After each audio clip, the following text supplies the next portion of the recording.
YSR Congress party రాష్ట్ర అధికార ప్రతినిధిగా ఉన్నాను. మొన్నటి వరకు జగన్ గారి ప్రభుత్వంలో నెట్ క్యాప్ కార్పొరేషన్ చైర్మన్గా కూడా జగన్ గారి చేత నియమించబడి ఉన్నాను. ఈరోజు షెడ్యూల్డ్ కులాలకు సంబంధించినటువంటి అత్యున్నతమైనటువంటి అతి ముఖ్యమైనటువంటి జనరల్ బాడీ మీటింగ్ని ఇంత విజయవంతంగా జరపడానికి కారకులైనటువంటి సోదరులు సుధాకర్ బాబు గారికి, కనకారావు గారికి ముందుగా హృదయపూర్వక శుభాకాంక్షలు తెలియజేస్తూ ఈ కార్యక్రమంలో పాల్గొన్నటువంటి పూజలు పెద్దలు గౌరవనీయులు ఆదిమూలం సురేష్ గారు మాజీ మంత్రివర్యులు, మేరుగు నాగార్జున గారు మాజీ మంత్రివర్యులు, అనేక మంది శాసనసభ్యులు, మాజీ శాసనసభ్యులు అందరికీ కూడా ఈ కార్యక్రమంలో పాల్గొన్నటువంటి నా తోటి షెడ్యూల్డ్ కులాలకు చెందినటువంటి సోదరులందరూ కూడా ధన్యవాదాలు తెలియజేస్తున్నాను. సుధాకర్ బాబు గారు మాలాంటి వాళ్ళకు ముందుగా అవకాశం ఇచ్చుంటే బాగుండేది. సరే చివరిగా ఇచ్చి ఉన్నారు, సమయం కూడా లేదు కాబట్టి ఒక 2-3 ముఖ్యమైన విషయాలు చెప్పి నేను నా ఉపన్యాసాన్ని ముగిస్తాను. ఈ సమాజంలో షెడ్యూల్డ్ కులాల పట్ల తీవ్రమైనటువంటి కుల వివక్షత ఉన్నది. ప్రపంచ దేశాలతో పోల్చుకొని చూసినప్పుడు మానవ జాతిని ఒక కులంగా అవమానిస్తూ, కించపరుస్తూ, వేధిస్తూ, చిత్రహింసలకు గురి చేస్తూ, ఆర్థికంగా, రాజకీయంగా, సాంఘికంగా అనగదొక్కుతున్నటువంటి పరిస్థితి ప్రపంచంలో ఈ భారతదేశంలోనే కనిపిస్తున్నది. ఇది వాస్తవం. ఈ యొక్క కుల వివక్షకు వ్యతిరేకంగా మొట్టమొదటిసారిగా భారతదేశంలో పోరాటం చేసినటువంటి వ్యక్తి డాక్టర్ గౌరవనీయులు శ్రీ జ్యోతిరావు పూలే గారు అని చెప్పేసి ఈ సందర్భంగా తెలియజేస్తున్నారు. ఆ తర్వాత ఆయన శిష్యుడు అంబేద్కర్ గారు, డాక్టర్ బాబాసాహెబ్ అంబేద్కర్ గారు ఈ కుల వ్యవస్థని గుర్తించి భారతదేశంలో ఉన్నటువంటి ఈ కుల వ్యవస్థ ఏ విధంగా రూపుమాపాలి, ఈ యొక్క అంటరానితనంతో, అస్పృశ్యతతో, నిరక్షరాస్యతతో అనగదొక్కబడుతున్నటువంటి ఈ కులాలను ఏ విధంగా పైకి తీసుకురావాలని ఆలోచించి ఆయన తన భారత రాజ్యాంగంలో ఈ కులాలకి ఒక ప్రత్యేకత కల్పించి దాని ద్వారా వీళ్ళని అన్ని రంగాల్లో ముందుకు తీసుకురావడం ద్వారా ఈ దేశంలో కుల వివక్షతని రూపుమాపవచ్చు అని చెప్పేసి రాజ్యాంగంలో ఒక ప్రత్యేకమైనటువంటి నియోజకవర్గాలు కల్పించి ఈ కుల వివక్షతను రూపుమాపే దానికోసం కృషి చేసినటువంటి మొట్టమొదటి మన వైతాళికుడు డాక్టర్ బాబాసాహెబ్ అంబేద్కర్ గారు అని చెప్పి సందర్భంగా తెలియజేస్తున్నారు. ఈ రాజ్యాంగం మనకి రిజర్వేషన్స్ ఇచ్చింది. ఈ రిజర్వేషన్స్ మనల్ని ఏదో రకంగా ఉద్ధరించాలనేటువంటి ఆలోచనతో పెట్టినవి.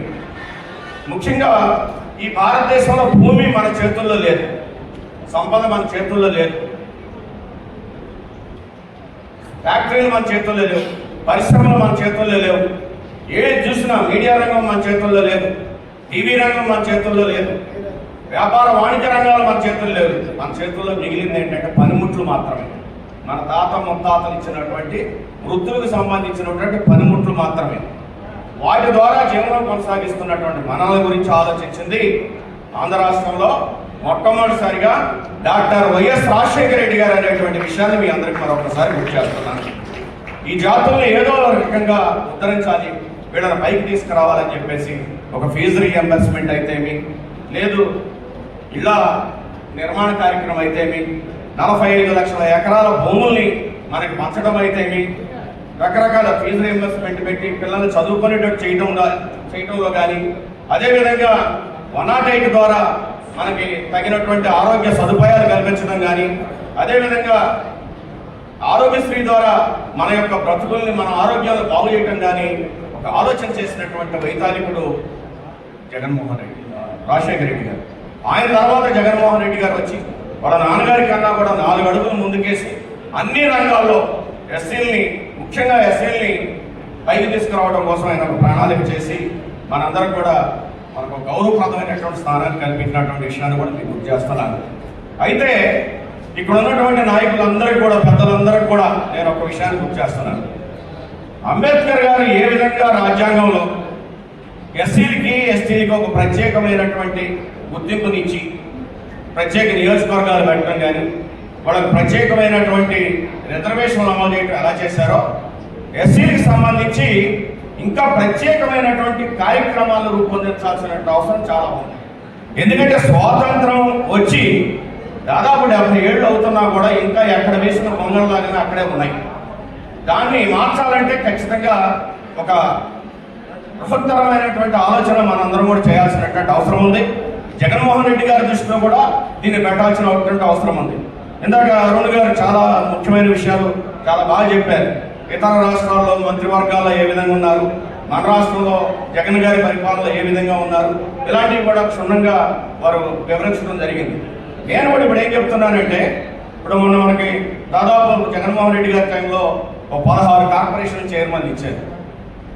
మిగతా పరిపాలనలో చూసుకుంటే నెట్ గ్యాప్, లేకపోతే మాల కార్పొరేషను, మాది కార్పొరేషను, ఇట్లా రెడ్డి కార్పొరేషన్లో తప్ప జనరల్ కార్పొరేషన్స్ మన ఎస్సీ వర్గాలకి ఎవరు కూడా ఇవ్వాల. నేను ఒక నెట్ గ్యాప్ కార్పొరేషన్ చైర్మన్గా జనరల్ కార్పొరేషన్లో నాకు జగన్మోహన్ రెడ్డి గారు అవకాశం ఇచ్చారని చెప్పడానికి గర్వపడుతున్నాను. ఇట్లాంటి అవకాశాలు ఇంకా పెరగాలి. అదేవిధంగా అరుణ్ గారికి ఫారెస్ట్ కార్పొరేషన్ ఇచ్చారు. ఇట్లా ఒక సాహసం చేసినటువంటి వ్యక్తి జగన్మోహన్ రెడ్డి గారు. ఈ యొక్క ఎస్సీకి సంబంధించినటువంటి దశ మార్చడానికి వచ్చేసినటువంటి వ్యక్తి జగన్మోహన్ రెడ్డి గారు. వారికి ఇంకా మనం ప్రోత్సాహం ఇవ్వాల్సినటువంటి అవసరం ఉంది. ఆయన ఒక వైతాళికుడు, ఒక స్టార్ లాగా, ఒక దిక్సూచిలాగా ఈ దేశంలో ఎవరూ చేయనటువంటి ఒక ప్రయోగాన్ని ఓడా గెలిచా అని చెప్పేసి ధైర్యంగా ముందుకొచ్చి నా నా నా నా నా అని చెప్పినటువంటి ముఖ్యమంత్రి. ఈరోజు కొంతమంది మన పార్టీలో కూడా నానాన అంటం వల్లనే ఓడిపోయాడు అనేటువంటి ఒక ఆరోపణ కూడా చేస్తున్నారు. దాన్ని మనందరం కూడా ఖండించాల్సిన అవసరం ఉంది. మరి నానా అనకపోతే, నా ఎస్సీ నా ఎస్టీ నా బీసీ అనకపోతే ఏమన్నా నాలో వాళ్ళని చెప్పమానండి. అంటే ఇలా అంటే ఓట్లేరా? భారతదేశంలో రాజకీయ వ్యవస్థ ప్రారంభమైన నాటి నుంచి కూడా ప్రతి రాజకీయ నాయకుడు చెప్పేది ఏంటి? అసలు నేను ఎస్సీల కోసమే పుట్టా, నేను బీసీల కోసమే పుట్టా, నేను ఎస్టీల కోసమే పుట్టా, వాళ్ళ కోసమే నేను చేస్తా అని చెప్పేసి ఎంతకాలం నుంచి అనుకుంటూ వచ్చారు కదా. వాళ్ళకి ఎవరు ఏ విధమైనటువంటి ప్రోత్సాహాన్ని ఇవ్వలేదు కదా. అలాంటి ప్రోత్సాహం ఇచ్చినటువంటి జగన్మోహన్ రెడ్డి గారు, నానా అని మాట్లాడినటువంటి జగన్మోహన్ రెడ్డి గారు ఈరోజు మీకు కొత్తగా కనబడుతున్నారా? అంటే ఆ అంశం వల్ల ఓడిపోయారా? ఏ అంశం వల్ల ఓడిపోలేదా? ఒకసారి ఆలోచించాల్సిన అవసరం ఉంది. అదేవిధంగా దాడుల గురించి, వివక్షత గురించి కూడా ఇంకొక మాట చెబుతున్నాను.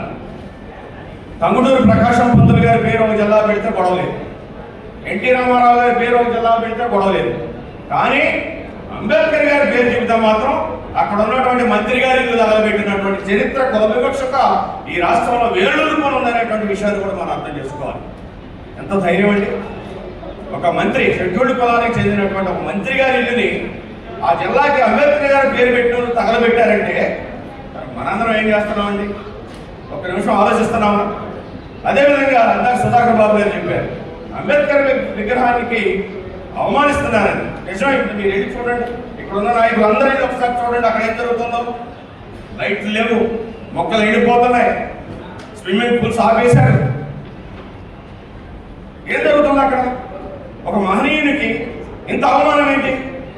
దాని మీద కొంతమంది మనవాళ్ళు హైకోర్టు కూడా ఇస్తే హైకోర్టు అడిగింది, ఏమైనా అక్కడ ఏం చేస్తున్నావు? భారత రాజ్యాంగ నిర్మాత విగ్రహం దగ్గర నువ్వు ఏం చేస్తున్నావు? నీ ప్రభుత్వం ఏం చేస్తుందని కూడా హైకోర్టు ప్రశ్నించినటువంటి సందర్భం కూడా ఉంది. ఇంత దిగజారిపోవాల్సినటువంటి అవసరం రాజకీయాల్లో ఉందా? ఇక దాడుల గురించి మీకు చెప్పాల్సిన అవసరం లేదు. నాతో సహా ఇక్కడ ఉన్న వాళ్ళందరమే కేసులే. నా భార్య నా గ్రామంలో ఒక మేజర్ పంచాయతీ సర్పంచ్. ఇంకో 2 నెలల్లో, ఇంకో 25 రోజుల్లో దిగిపోతుంది. రోజు ఈనాడులో, ఆంధ్రజ్యోతిలో, వాళ్ళ పచ్చ ఛానల్స్లో రోజు ఏదో వార్త నెగిటివ్ రాయడం. నేను ప్రెస్ మీట్ లైవ్లో మాట్లాడితే అది అలరో కంప్లైంట్. ఆడవాళ్ళను కూడా వేధించేటువంటి పరిస్థితి. అందరం నందిగాం సురేష్ గారు ల్యాబొరేటరీస్ పక్కన కూర్చోబెట్టినటువంటి పరిస్థితి.